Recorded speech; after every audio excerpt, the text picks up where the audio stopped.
सगळ्यांनी कृपया मोठ्या प्रमाणात टाळ्या वाजवायच्या आहेत, टाळ्याला कमी करू नका.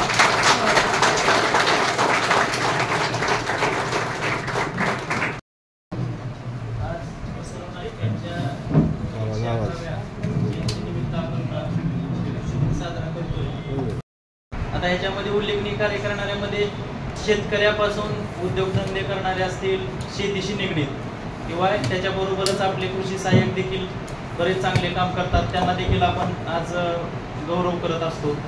तर त्यानिमित्तानं एक थोडक्यात मी अगोदर सांगतो तुम्हाला की आपल्या तालुक्याचं यावर्षी पावसाची परिस्थिती आणि पेरणीची परिस्थिती अतिशय चांगली आहे. कारण गेल्या मागच्या 5-7 वर्षात जर आपण परिस्थिती पाहिली तर अतिशय म्हणजे जूनमध्ये कधीही पाऊस पडला नाही आणि गेल्या वर्षी तर फक्त 15% जून महिन्यामध्ये पाऊस पडला होता आणि ह्या वर्षी आपल्याकडे जवळपास जूनमध्ये 250% पाऊस पडलेला आहे आणि अतिशय चांगला पाऊस झालेला आहे. आणि त्यामुळे आपल्याकडे जून महिन्यामध्येच आपल्या तालुक्याचे 100% पेरणी पूर्ण झालेली आहे.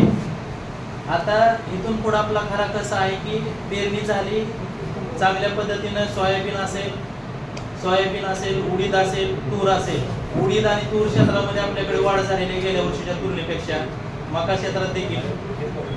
आणि महत्वाचं सोयाबीन क्षेत्रात थोडीशी का होईना घट येण्याची शक्यता आहे.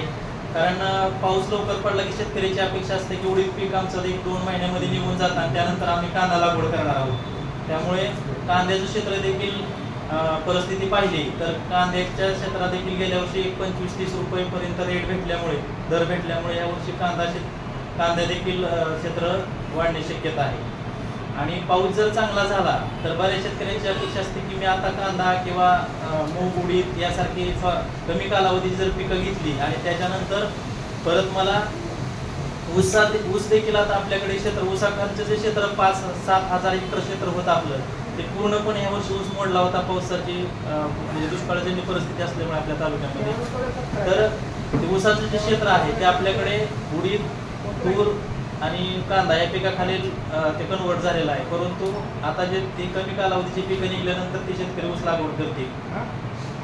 तर या वर्षीची तशी परिस्थिती चांगली आहे. आता आपल्याला इथून पुढे गरज आहे की जे आता पुढचा 2 महिन्याचा कालावधी आहे की पीक चांगलं आहे, परंतु जेवढं पिकाचे म्हणजे चांगलं असते त्याप्रमाणेच रोगकिडीचा देखील तसा त्या प्रमाणातच प्रादुर्भाव वाढत असतो. तर आता आपल्याला सोयाबीन जवळपास जे सुरुवातीला पेरलेलं आहे आपल्याकडे 6-7 तारखेपासून पाऊस झालेला आहे. त्याच्यामुळे सुरुवातीला ज्यांचं पेरलेलं आहे त्यांना 20 ते 25 दिवसात सोयाबीन झालेलं आहे, मूग उडीद देखील. तर अशा परिस्थितीमध्ये अजून एक 8-10 दिवसामध्ये पुढील आपल्याकडे कीड रोगाचा प्रादुर्भाव होण्याची शक्यता नाकारता येत नाही. त्यासाठी आपल्याला सर्व कृषी दिनानिमित्त मी सर्व आमच्या कृषी विभागाचे जे अधिकारी कर्मचारी आहेत, सर्व कृषी सहाय्यक बांधव यांना विनंती करतो की आपण गावोगावी जाऊन शेतकरी बांधवांना मार्गदर्शन करायचे की सोयाबीन असू द्या, उडीद असू द्या, तूर असू द्या, की त्याच्या कीड व्यवस्थापनाबद्दल आपल्याला इतर शेतकऱ्याला मार्गदर्शन करायचं आहे. कोणती कीड असू द्या. सुरुवातीला बरेच शेतकरी आपण विचार करतात की सुरुवातीची स्टेज आहे, मला फवारणीची गरज नाही, परंतु सोयाबीनमध्ये पाणी खाणाऱ्या अळीचा प्रादुर्भाव मोठ्या प्रमाणावर होत असतो. का तर काय होतं की सुरुवातीला सोयाबीन 20-25 दिवसात झालं की बरेच शेतकऱ्यांची मानसिकता असते की नाही आता मला फवारायची गरज नाही, मी 1-1.5 महिन्यानंतर सोयाबीन झाले. परंतु सुरुवातीच्या स्टेजमध्ये पाणी खाणाऱ्या अळीचा प्रादुर्भाव होत असतो.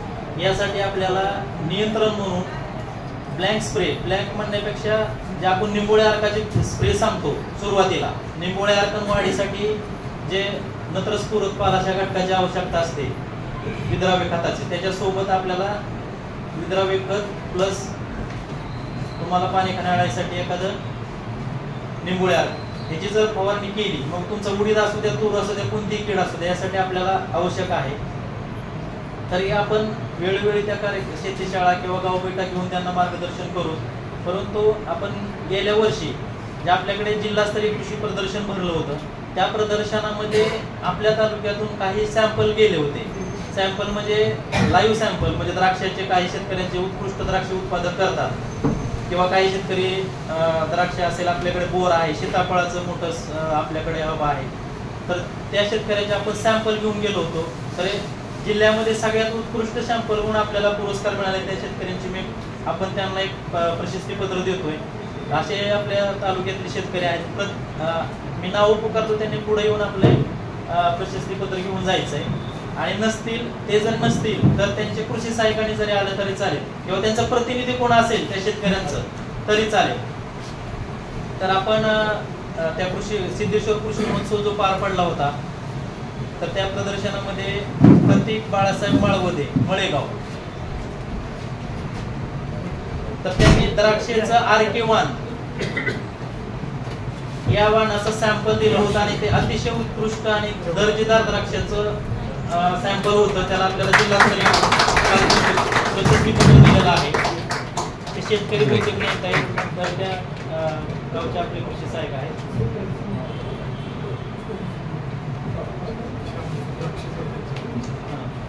त्याच्यानंतर पुढचा शेतकरी आहे पांडुरंग भारत गवळी, नारी. त्यांनी चिक्कूचा क्रिकेट बॉल, आपण जसं व्हरायटी म्हणजे जात आहे चिक्कू वाणाची, क्रिकेट बॉल त्याच्यामध्ये कालीपत्ते आहेत. क्रिकेट बॉल म्हणजे जसा क्रिकेटचा बॉल असतो तसा एकदम टपोरा आपल्या याची चिक्कूची व्हरायटी त्यांच्याकडे उपलब्ध होती आणि अतिशय चांगल्या पद्धतीने त्यांनी हे केलेलं आहे.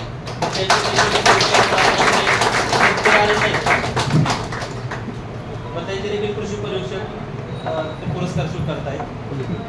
त्याच्यानंतर राजाराम लिंबाजी काही तडक, काळेगाव. राजाराम लिंबाजी काही तडक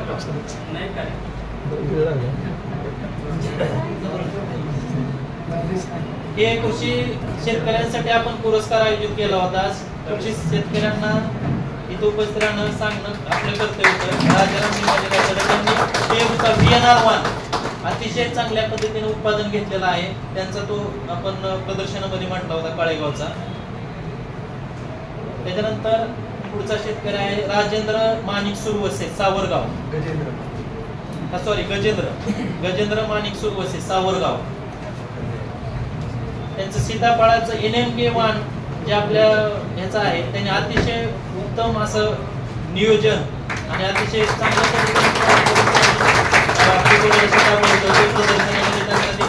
प्रशस्तीपत्र दिलेलं आहे. त्याच्यानंतर अनंत कृष्णा चौधरी, कुसळम. बोर म्हणजे ग्रीन ऍपल, जसं बोरामध्ये आपल्या रेग्युलरच्या व्हरायटी असतात त्याच्यापेक्षा वेगळं काहीतरी म्हणून त्यांनी ग्रीन ऍपल बोर म्हणतो आपण, तसं ऍपल बोरचं त्यांनी चांगल्या पद्धतीने उत्पन्न घेतलं होतं. अनंत कृष्णा चौधरी. त्याच्यानंतर पुढचे शेतकरी आहेत सागर संभाजीराव देशमुख, रातंजन, चिक्कू. त्यांनी अतिशय चांगल्या पद्धतीनं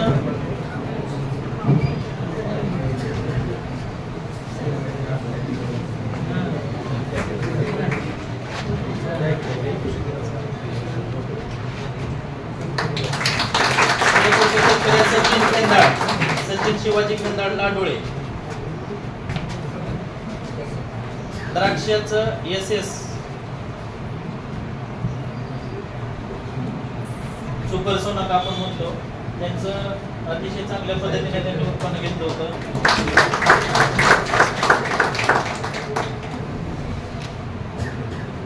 आता याच्यानंतर आपण तालुकास्तरीय पीक स्पर्धा देखील सर आपण राबवत असतो.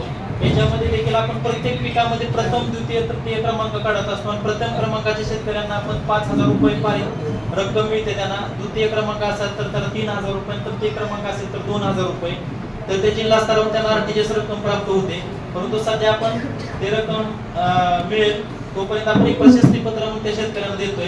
प्रथम क्रमांक आलाय ज्वारी, रब्बी ज्वारी पिकामध्ये प्रथम क्रमांक हरिदास बळी चव्हाण, दानोरे. यांनी 1 क्विंटल 44.909 म्हणजे जवळपास 45 क्विंटल हेक्टरमध्ये उत्पन्न काढलेलं आहे. आणि तुम्ही बघा, आपल्याला सरासरी ज्वारी एका एकरात काढायचं म्हटलं एका हेक्टरमध्ये तर 20 क्विंटल सुद्धा सरासरी काढणं होत नाही. यांनी 45 क्विंटल अतिशय चांगल्या पद्धतीने नियोजन करून 45 क्विंटल उत्पन्न काढले. यानंतर द्वितीय क्रमांक आहे नारायण सदाशिव गावसाणे, सौंदर्य. 40.70 क्विंटल प्रति हेक्टर उत्पादन त्यांनी काढलेलं आहे. त्यांचाही सत्कार इथे होत आहे. पोलीस साहेबांना विनंती करतो त्यांनी सत्कार करावा.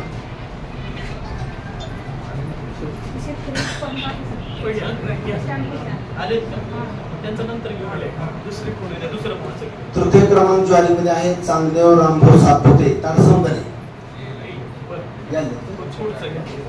तुरीची शेतकरी घेतो आहे आपण. प्रथम क्रमांक आहे गोपाळ गहिनीनाथ पाचकवडे खांडवी 35.280 क्विंटल प्रति हेक्टर उत्पादन झालेलं आहे.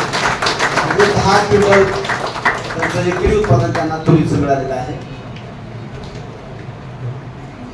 यानंतर द्वितीय क्रमांक आहे नानासाहेब सुग्रीव घावटे घारी. नानासाहेब येतात का? त्यांच्याकडे सहाय्यक आहेत का? घावटे घारी यांना 30 क्विंटल एकरी उत्पादन निघालेलं आहे.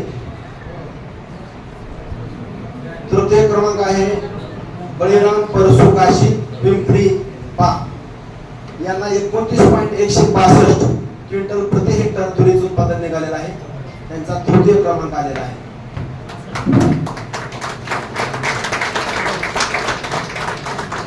यानंतर आपण गोपीनाथ मुंडे अपघात सानुग्रह अनुदान योजना यांचं वाचन करणार आहोत.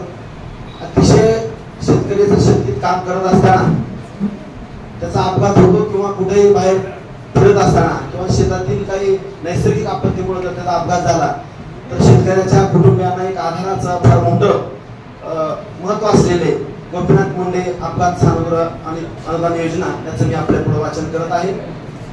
अभिषेक विश्वास सुधार पानगाव यांना 2 लाख रुपयाचा मंजूर विमा झालेला आहे. त्यांचं प्रमाणपत्र दुसरे आहेत सविता विलास वळेकर बार्शी.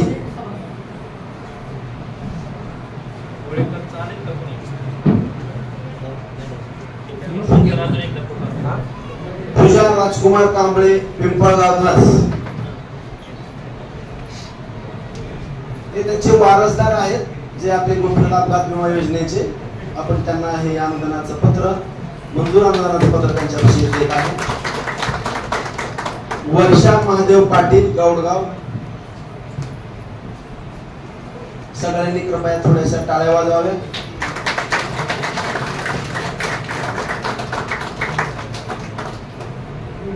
शहाजान इलाई शेख वैरा. वेदनादायी घटना असते परंतु त्यातनंही कुटुंब थोडंसं सावरण्यासाठी हा शासनाचा प्रयत्न आहे.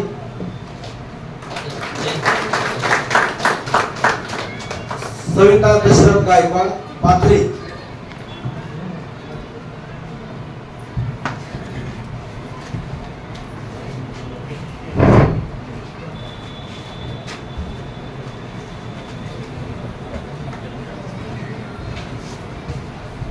याबरोबरच आपले काही कृषी विभागाचे अधिकारी कर्मचारी देखील काही योजनेमध्ये उत्कृष्ट काम करत असतात. आपण एक प्रातिनिधिक स्वरूप म्हणून तसं तर सर्व जणांनी उत्कृष्ट काम केलेलं आहे पण एक प्रातिनिधिक स्वरूपात म्हणून आपण एक प्रत्येक योजनेमध्ये एका कर्मचाऱ्याला आपण देतोय. तर कांदा चाळ हा देखील एक घटक आहे. बरेच वेळेस आपल्याकडे तालुक्यामध्ये कांद्याचं मोठ्या प्रमाणावर उत्पादन होत असतं परंतु काय होतं की उत्पादन होतं परंतु त्याला साठवणुकीसाठी जागा नसते. त्याच्यामुळे आपल्याला कवडी मोल भावात कांदा उपलब्ध झाल्यानंतर विकावा लागतो. 5 रुपये जरी असला आणि 10 रुपये किलो असला तरी विकावा लागतो. परंतु शासनामार्फत कांदा चाळ ही योजना आहे. या योजनेमध्ये आपल्याला 87,500 रुपये कांदा चाळ अनुदान आहे. आणि या कांदा चाळ घटकामध्ये आपल्याकडे सगळ्यात जास्त कांदा चाळ पांगरी मंडळ अधिकारी यांच्या अधीनस्थ झालेले पांगरी मंडळ अधिकारी मंडळ कृषी अधिकारी कदम साहेब यांनी पुढे यावं. कार्यक्षेत्रामध्ये एकूण 12 कांदा चाळ झालेले आहेत. सगळ्यात जास्त कांदा चाळ तर याचा आपण प्रशस्ती पत्र देऊन सन्मान करतोय.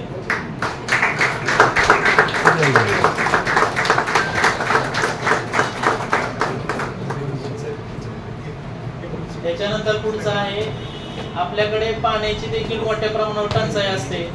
आपला वर्षी तालुका गेल्या वर्षी अतिशय तीव्र दुष्काळामध्ये होता. अशा टंचाईग्रस्त परिस्थितीमध्ये देखील बरेच शेतकरी आपण 75% अल्पभूधारक शेतकऱ्यांना 80% अल्पभूधारक शेतकऱ्यांना 75% भूधारक शेतकऱ्यांना आपण ठिबक सिंचन आणि तुषार सिंचनासाठी अनुदान देत असतो. अशा अनुदानाचे जे प्रस्ताव आपल्याकडे येत असतात शेतकरी ऑनलाईन करत असतात आणि ऑनलाईन केल्यानंतर त्याची तपासणीची जबाबदारी आमच्या कृषी कार्यालयामध्ये कृषी पर्यवेक्षक करत असतात। यामध्ये सगळ्यात जास्त जे मोका तपासणी आहे अतिशय वेळेत आणि चांगल्या पद्धतीने केलेली आहे। सर्व कृषी पर्यवेक्षकाचं अभिनंदन करतो की आपल्या जिल्ह्यामध्ये सगळ्यात जास्त प्रस्ताव 3000 प्रस्ताव आपल्या बार्शी तालुक्यामध्ये झाले, असं कुठल्याही तालुक्यामध्ये नाही। आणि सगळ्या अतिशय वेळेमध्ये काम केलेलं आहे सर्व कृषी पर्यवेक्षकांनी। आपण प्रातिनिधिक स्वरूपात म्हणून एका कृषी पर्यवेक्षकांना देतोय, तर एस.बी. रणशूर ठिबक सिंचन आणि तुषार सिंचन मध्ये त्यांनी 370 प्रस्ताव तपासलेले आहेत।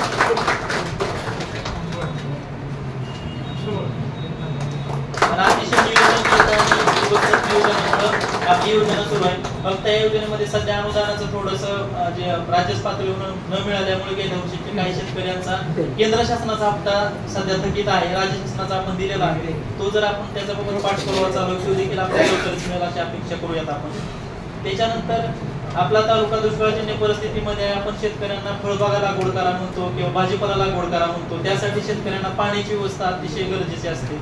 अशा वेळेस आपल्याला पाण्याचा एक आपण जसं बँकेत पैसे ठेवतो तसं वॉटर बँक एक म्हणून शेततळे योजना आहे आपल्याकडे, मागे त्याला शेततळे योजना, याच्यामध्ये आपण सगळ्यात लहान शेततळ 15 बाय 15 साईजचं देतो आणि सगळ्यात मोठं शेततळ 34 बाय 34 मीटर साईजचं देत असतो।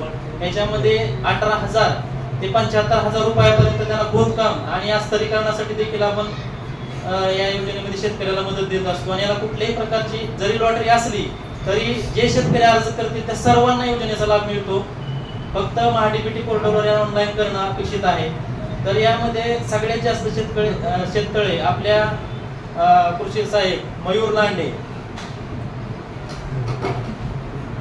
आले नाही का, त्यांनी सगळ्यात जास्त म्हणजे आपल्याकडे 26 शेततळे केलेले आहेत। ते उपस्थित नाही, त्यांचे कृषी पर्यवेक्षक स्वीकारत आहेत। सगळ्यात जास्त त्यांच्या कार्यक्षेत्रात शेततळे झालेले आहेत, त्याचा त्या कार्यक्षेत्रातील शेतकऱ्यांना नक्कीच फायदा होईल।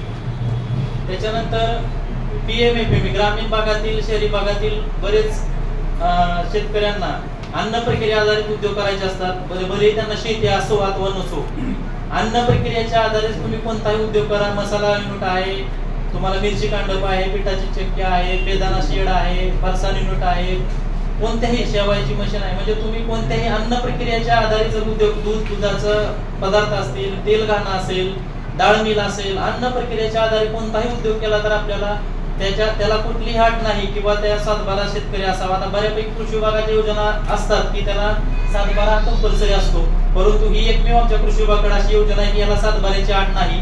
अन्न प्रक्रियेच्या आधारित कोणताही उद्योग जर कोण करायला तयार असेल, मग भले त्यांना शेती असो अथवा नसो, तर या योजनेसाठी आपण 35% अनुदान देत असतो। जास्तीत जास्त या योजनेमध्ये 10 लाख रुपये म्हणजे 30 लाखाचा जर प्रोजेक्ट केला तर आपण त्याला 35% म्हणजेच 10 लाख रुपये अनुदान देत असतो।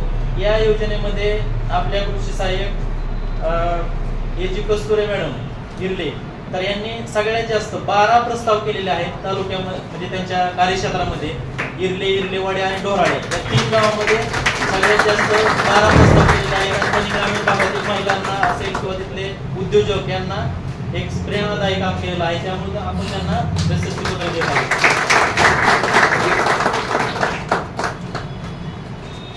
त्यानंतर आपल्याकडे आपण सोयाबीन उत्पन्न वाढीसाठी विविध पद्धती किंवा आपण पंचसूत्री सांगत असतो की या पद्धतीने लागवड केली तर उत्पन्न येईल, त्या पद्धतीने। तसेच आपण BBF तंत्रज्ञानाचा देखील प्रसार करत असतो। या BBF तंत्रज्ञानाचा प्रसार करण्यासाठी किंवा उत्पन्नामध्ये तुम्हाला 2 ते 3 क्विंटल एकरी वाढ होईल, तुम्हाला उत्पन्नामध्ये देखील म्हणजे ह्याच्यामध्ये उत्पन्नामध्ये 2 ते 3 क्विंटल मध्ये वाढ होईल, बियाणं कमी लागणार आहे, मधला गॅप राहिल्यामुळे तुम्हाला आंतरमशागत करणं फवारणी करणं सोयीस्कर होईल, स्प्रिंकलर सेट टाकण्यासाठी मधला गॅप सोयीस्कर होईल। अशा पद्धतीने आपण त्याची प्रचार प्रसिद्धी करत असतो। तसंच टोकन पद्धतीने देखील बियाणं आपल्याकडे 30 क्विंटल लागतं, परंतु या पद्धतीमध्ये फक्त टोकन पद्धतीने जर पेरलं तर आपल्याला बियाणं फक्त 10 ते 12 किलो लागतं। आणि उत्पन्नामध्ये रेग्युलर पेरणी आणि याच्यामध्ये डबल म्हणजे इकडे 7-8 क्विंटल होत असत, तिकडे 15 ते 16 क्विंटल पर्यंत येत असतं। अशा पद्धतीने टोकन पद्धतीचे देखील आपण शेतकऱ्यांना प्रचार प्रसिद्धी करत असतो। तर आपल्या कृषी सहाय्यक विनोद जगदाळे यांच्याकडे सगळ्यात जास्त म्हणजे 50 हेक्टर BBF आणि 10 हेक्टर पद्धतीने BBF टोकन पद्धतीने त्यांच्याकडे लागवड केलेली आहे शेतकऱ्यांनी। तर त्या कृषी सहाय्यकाचं देखील ते कृषी सहाय्यक नसतील तर त्यांचे कृषी पर्यवेक्षक आले तरी चालतील, त्यांचा आपण सन्मान करतो.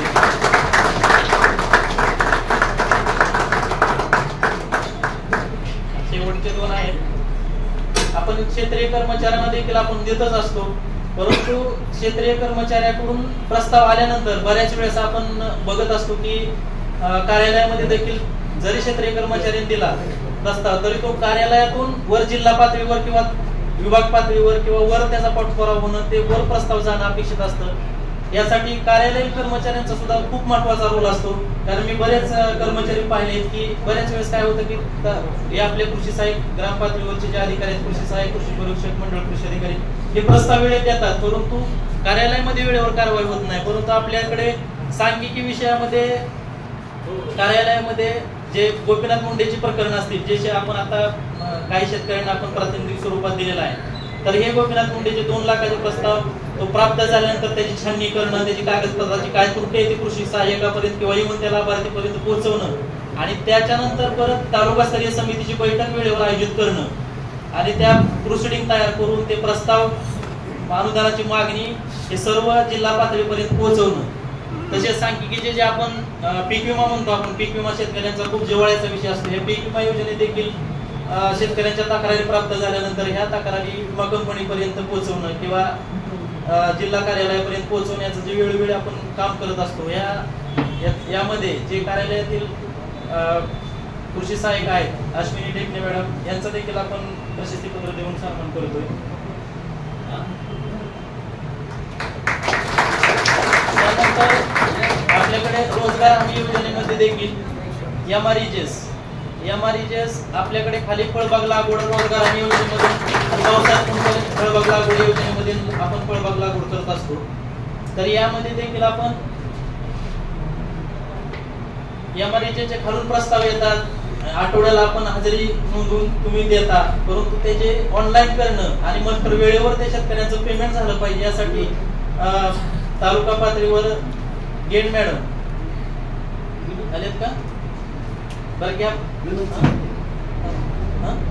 नाहीत का गेट मॅडम या कोणीतरी दुसऱ्या मॅडम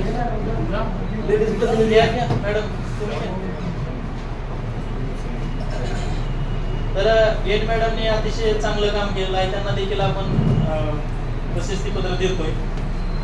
त्यानंतर आता आपले हे नव्हते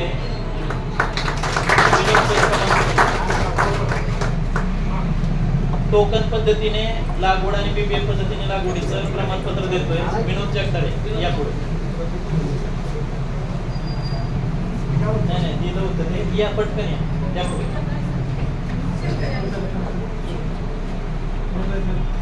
कोण आले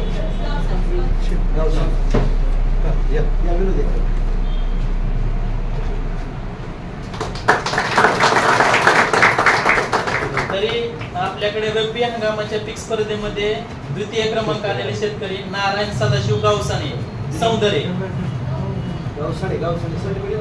नारायण सदाशिव गावसाने सौंदर्य हे शेतकरी आलेले आहेत. आता त्यांनी अतिशय चांगल्या पद्धतीने ज्वारीची म्हणजे पेरणीपासून ते काढणीपर्यंत योग्य नियोजन करून 40 क्विंटल पर्यंत चांगले असं उत्पन्न काढलेलं आहे. त्यांना देखील आपल्या तालुका स्तरावर द्वितीय क्रमांक मिळालेला आहे.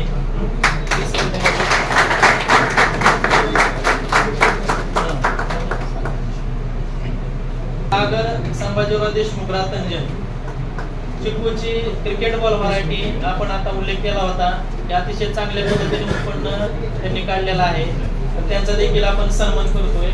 हे आपल्या जिल्हा पातळीवरील सगळ्यात चांगला चिकू म्हणून आपण त्यांनी पारितोषिक आपल्या जिल्ह्याला दिलेला आहे, त्याच्याबद्दल आपण सन्मान करतोय.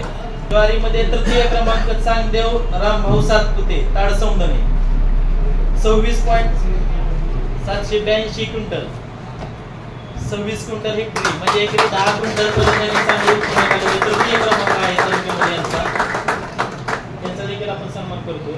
नानासाहेब सुधीर गावटे यांना विनंती आहे, त्यांनी आपलं प्रशस्तीपत्र घ्यावं.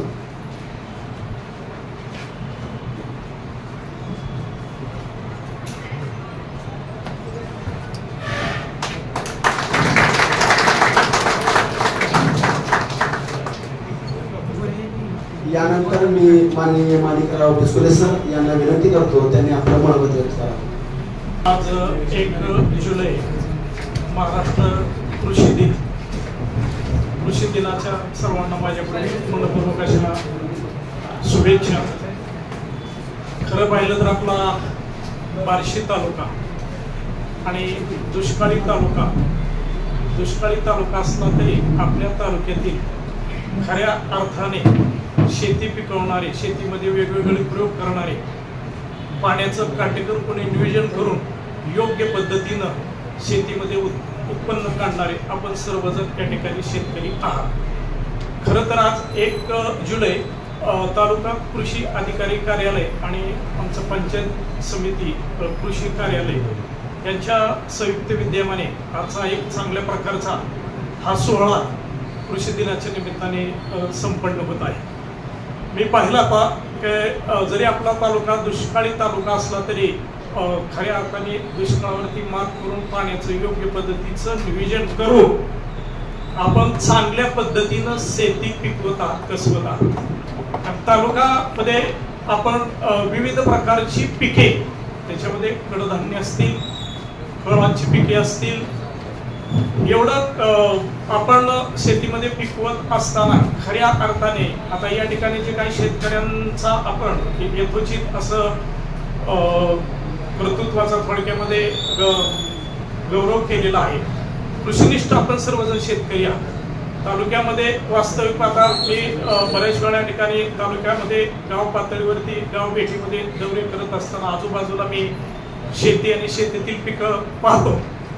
आता बऱ्याचशा लोकांनी आता ज्वारीसारखं कडधान्य असेल, तुरीसारखं असेल, त्याच्यामध्ये उच्चांक म्हणजे खऱ्या अर्थाने शेती कमी शेती असून सुद्धा कमी शेतीमध्ये चांगल्या प्रकारचा वाण तयार करून उत्पन्न काढणे म्हणजे सोपी गोष्ट नाही. ज्वारीसारखं पीक 40-50 क्विंटल एकरी उत्पन्न जर आपण काढत असाल तर निश्चितपणे ते अभिमानास्पद आहे. आपल्याकडे तालुक्यामध्ये द्राक्षीचं उत्पन्न जास्त आहे, बोरीचं उत्पन्न आहे, त्याचप्रमाणे काही डाळिंब, सीताफळाचं उत्पन्न जास्त आहे. अशा प्रकारची वेगवेगळी पिकं आपण या ठिकाणी शेतीमध्ये घेत आहात आणि त्याचा आज या शेतकऱ्यांचा आपण या कृषी दिनाच्या निमित्ताने यथोचित असा सन्मान केलेला आहे. मी जास्त काय बोलणार नाही. मी एक शेतकरी आहे, शेतकरी कुटुंबातील मी अधिकारी आहे. माझ्याकडे सुद्धा गावाकडे शेती आहे, माझे एकत्र कुटुंब आहे, माझे दोन्ही भाऊ शेती पाहतात. कृषीनिष्ठ पुरस्कारही माझ्या भावाला मिळालेला आहे आणि शेती ज्या पद्धतीने तुम्ही या ठिकाणी शेती पिकवताय त्याच पद्धतीने या ठिकाणी शेती कमी आहे पण शेतीमध्ये अनेक वेगवेगळे प्रयोग करून माझ्याकडे भाजीपाला पिकं मी जास्त प्रमाणामध्ये घेतो, जी मार्केटमध्ये या ठिकाणी जास्तीत जास्त उत्पन्न काढून कोणत्या वेळेस कुठलं पीक घेतल्यानंतर त्याचा बाजारभाव, बाजारपेठ कशी उपलब्ध होईल आणि 2 पैसे कशा पद्धतीनं तयार होतील त्या प्रकारची पिकं माझ्याकडे असतात. शेतीमध्ये आपल्याला वेगवेगळे प्रयोग करता येतात.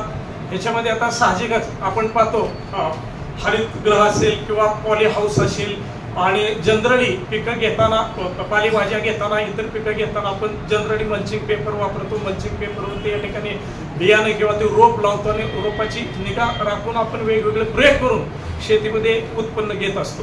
पुन्हा एकदा आपण सर्वजण या कार्यक्रमाला उपस्थित राहिल्याबद्दल सर्वांचं मनपूर्वक स्वागत, आभार मानून या ठिकाणी थांबतो. धन्यवाद. त्यानंतर 1-2 सत्कार राहिले आहेत. कल्पक साठी PTM बार्शी यांचं गटशेती आणि स्मार्ट या दोन्हीमध्ये अतिशय उत्कृष्ट काम आहे. जिल्ह्यामध्ये 10 गट निर्माण करून त्यांनी एक रेकॉर्ड तयार केलेला आहे. त्याबद्दल त्यांचा आजच्या शुभदिनी आपण सत्कार करत आहोत. कल्पक साठी PTM बार्शी.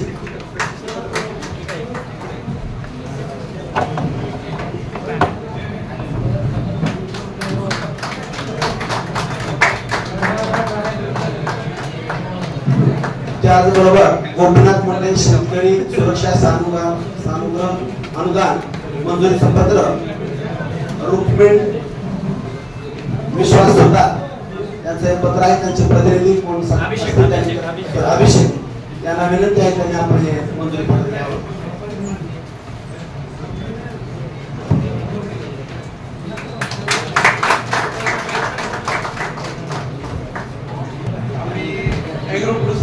स्थापना करून बी बियाणे उत्पादन आणि विक्री व्यवसाय करतो आहे. पूर्वी आम्ही प्रायव्हेट कंपनी म्हणून करत होतो. त्यावेळेस प्रतिसाद थोडासा कमी होता शेतकऱ्यांचा. ॲग्रो प्रोड्युसर कंपनी स्थापन केल्यानंतर आपले 841 सभासद आहेत. त्यांच्या मार्फत आपण बीज उत्पादन कार्यक्रम राबवतो. त्याच्यामध्ये सोयाबीन, गहू, हरभरा, ज्वारी, कांदा बियाणे असे प्रोग्राम करतो. त्याच्यामुळं उत्पादन पण वाढ होते आणि आम्हालाही भरपूर माल उपलब्धता झालेली आहे. जास्तीत जास्त सभासद झाले. गट केल्यानंतर एकत्रित कंपन्यांना सुद्धा किंवा जे खरेदीदार आहेत त्यांना एकत्रित माल मोठ्या प्रमाणामध्ये भेटू शकतो आपल्याला. आणि जे कंपन्या आहेत त्यांना एकत्रित माल भेटणार असेल तर ते 100% शाश्वतीनं सीड प्रोग्राम असेल आमच्या कंपनीचे विषयी बोलायचं तर सीड प्रोग्राम आहे तो राबवतात. आणि जो कंपनी बाजारभावापेक्षा 2 रुपये प्रति क्विंटल 200 रुपये एक्स्ट्रा दर देतात.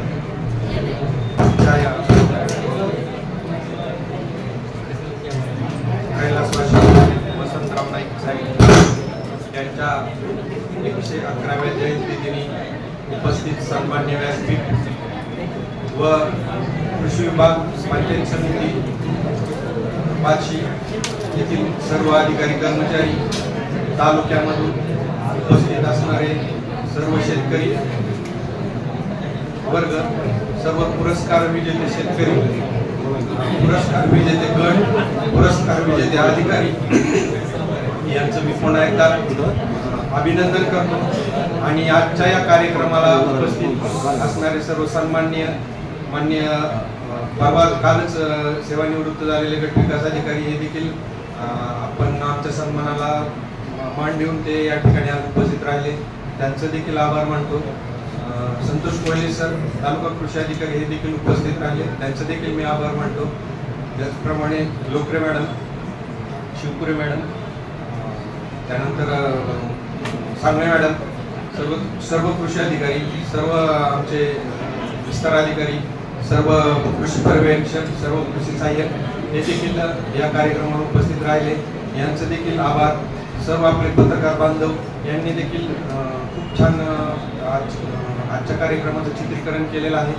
मीडियाला आपण जे काय पुरस्कार दिले शेतकऱ्यांना त्यांना देखील प्रोत्साहन देण्यासाठी खरोखरच हे खूप मीडियाचं प्रभावी माध्यम आहे, त्यांचे देखील खूप खूप आभार. ह्या कार्यक्रम राबविण्यासाठी आमचे सर्व शिपाई वर्ग त्यांनी खरोखर कालपासून खूप मेहनत घेतली. विशेषतः आमचे दीपक चव्हाण साहेब, की अगदी मी विस्तार अधिकारी असं काही नाही, तिकडे ते आणखी पण सर्वांना नाश्ता वाटतायत. खूप दीपक तू परिश्रम घेतले आजचा कार्यक्रम राबवण्यासाठी, तुझे देखील खूप खूप आभार. आणि हा कार्यक्रम यशस्वीरित्या पूर्ण झाला असा अध्यक्षांच्या परवानगीने धन्यवाद.